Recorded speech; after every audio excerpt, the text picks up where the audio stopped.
According to Merriam-Webster, racism is the belief that a person's race is a fundamental determinant of their traits and abilities. In the real world, this has led to persistent and insidious beliefs about superior and inferior races. Racism is also the systemic oppression of a racial group giving other groups a social, economic and political advantage.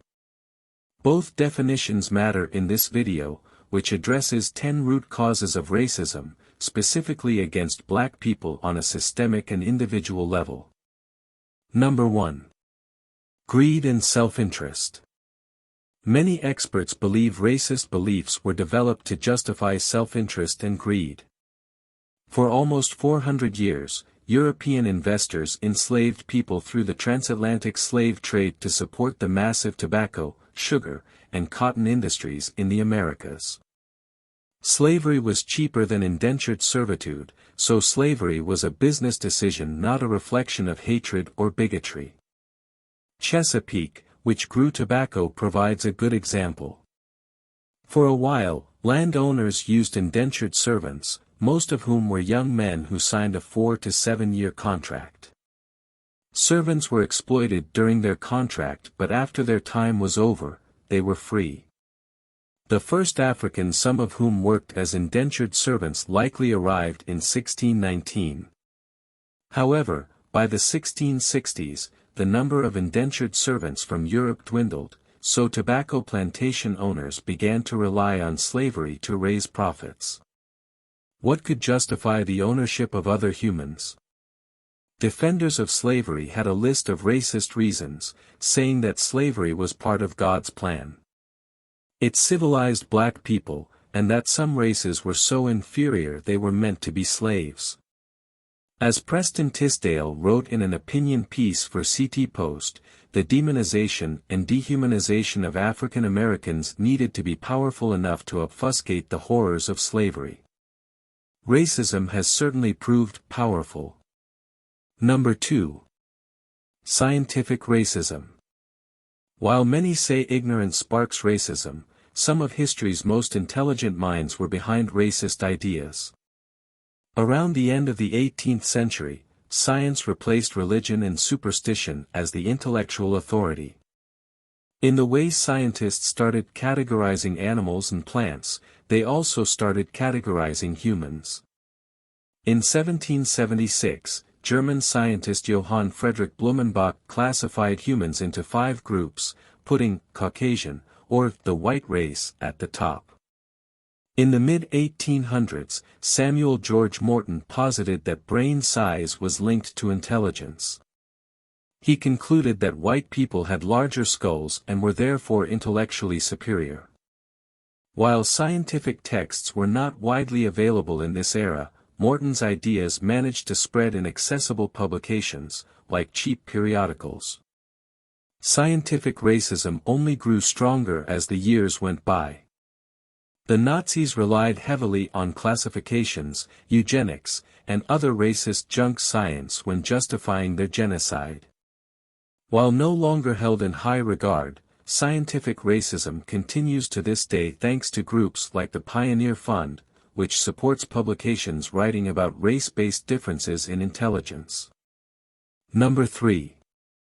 Discriminatory policies.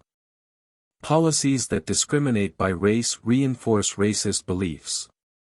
It sends a message to society that certain people, simply because of their race, don't deserve the same treatment or opportunities as everyone else. Governments use a variety of justifications, such as natural security or public health, that many won't ever question. It rarely matters if those justifications are at all based in reality. Housing laws are a prime example of this. In the United States, regulations kept black people from owning houses in certain neighborhoods for decades, relegating them to lower-quality housing and preventing them from accumulating wealth. This process of providing housing to white, middle-class, and lower-middle-class families while excluding black Americans and other Americans of color is known as redlining. The Federal Housing Administration believed if black Americans bought homes in or near suburbs, the property values would drop. The FHA had no facts to back up this belief. Redlining had consequences that resonate to this day, including but not limited to a gap in generational wealth and racist beliefs about black people. Number 4. Representation in media. How the media represents people of different races in books, TV, movies, and music has a big impact on how society views race. While the media reflects cultural views, it also shapes culture and implants racist beliefs into young people and those new to a country. As an example, on a 2020 panel about the media's influence on views about racism, a UNLV graduate student studying social work and journalism discussed how new immigrants are often first introduced to black people as either criminals or police abuse victims. This negative media representation can convince immigrants they should stay away from black people if they want to be safe. Racism in the media is not always malicious, but it has incredibly negative effects regardless of intent. As an example, black people are overrepresented in media stories about poverty and welfare. This affects black people's view of themselves as well as society's perception of black people. Number 5. A desire to keep the peace. Racism often persists because keeping the peace or maintaining law and order is more important than change. In his book Stamped from the Beginning, Ibram X. Kendi writes that racist ideas in America have long suppressed resistance to racial inequalities. When people believe racist things, like that black people are naturally more violent and dangerous, they aren't disturbed by police brutality or mass incarceration. They believe it's justified. Even people who supposedly disagree with racist ideas can become focused on keeping the peace when real change requires troubling the waters. In a 1963 statement, 8 Alabama clergymen called protests against racial injustice unwise and untimely. They asked the black community to withdraw support from the demonstrations and unite locally in working peacefully. Dr. King responded in the famous Letter from Birmingham Jail, which includes a piercing criticism of the white moderate, who King describes as more devoted to order than to justice, and who prefers a negative peace, which is the absence of tension, to a positive peace, which is the presence of justice. Number 6. Good people who don't challenge racism. Racist ideas flourish when good people refuse to talk about them. While many people don't agree with racism, they fail to confront it head-on, which makes them ill-equipped to recognize all the forms of racism. This problem has a long history in the United States. White abolitionists may have fought to abolish slavery, but they did not go after the laws and beliefs that kept black people from being full, equal citizens in America. Many even ended up contributing to racism as they still saw black people as inferior, though not so inhuman as to deserve slavery. The North, which liked to see itself as progressive compared to the South, was home to numerous hate crimes. Number 7. Failing to recognize racism in oneself. In places like the United States, people aren't good at recognizing racism in themselves. There are a few reasons, including the country's failure to reckon with its racist legacy and the persistent myth that being colorblind is the best way to end racism. Many well-meaning people think if they just love everyone and ignore race, they can never be racist. They often fall into the trap that as long as they aren't wearing a white hood or using racial slurs, they're in the clear.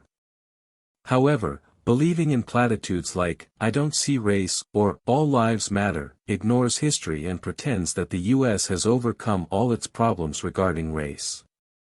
Number 8. Community ties.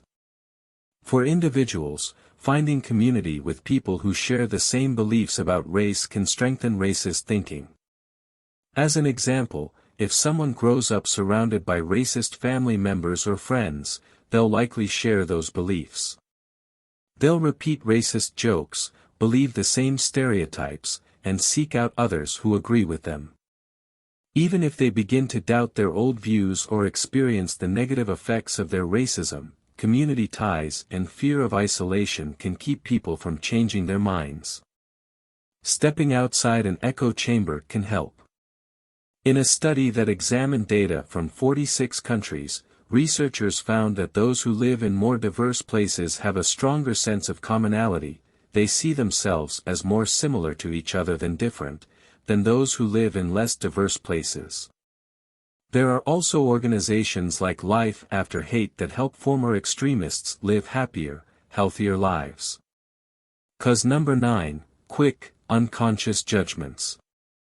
People are quick to judge others based on their appearance, clothing, how they talk, and other physical traits. This isn't something necessarily shameful, as humans are wired to make fast judgments on our surroundings so we can stay safe. Our brains also use judgments as shortcuts, because it's very difficult to gather a ton of information before making a decision. However, humans aren't making judgments in a vacuum.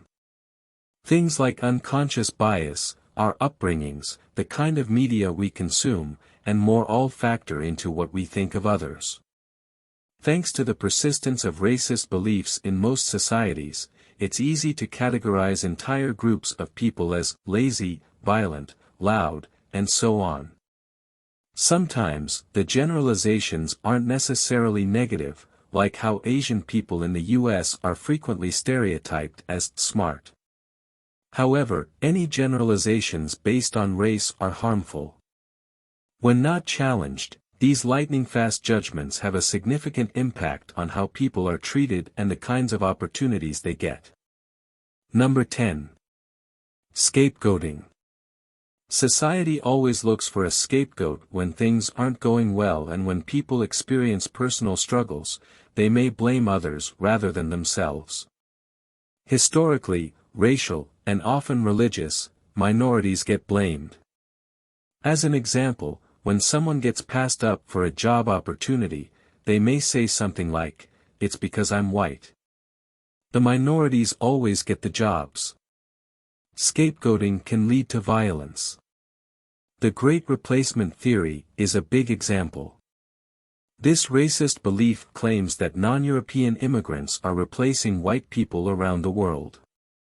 A handful of mass shootings, like the ones in Christchurch, New Zealand, El Paso, Texas, Buffalo, New York, were carried out by men who believed in the theory.